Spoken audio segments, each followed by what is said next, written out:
Mukhang pinaghahandaan na nga ng TV5 ang programa nila kung sakaling matatapos na ang collaboration nila sa ABS-CBN Studio. Ang dinig kasi, hanggang 2027 na lang ang kontrata nila at mukhang wala pang balita kung magkakaroon ng renewal. Kagaya nitong pakikipag-partner nila sa pamilya ng namayapang nobelista, producer at director na si Carlo J. Caparas at ng Viva.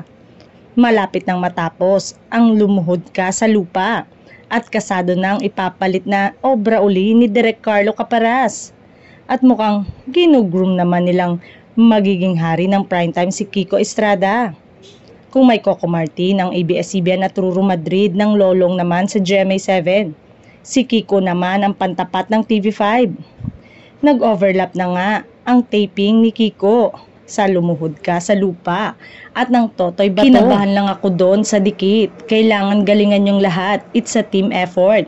My team is the best. They helped me through the transition dun sa overlap. Pakli ni Kiko. Sa May 5 ng 7:15 na magsisimula ang Totoy Bato at mahalaga raw sa kanya ang bagong sering ito dahil ang original na Totoy Bato na pinagbibidaan ni Fernando Poe Jr. at kontrabida roon ang lolo niyang si Paquito Diaz.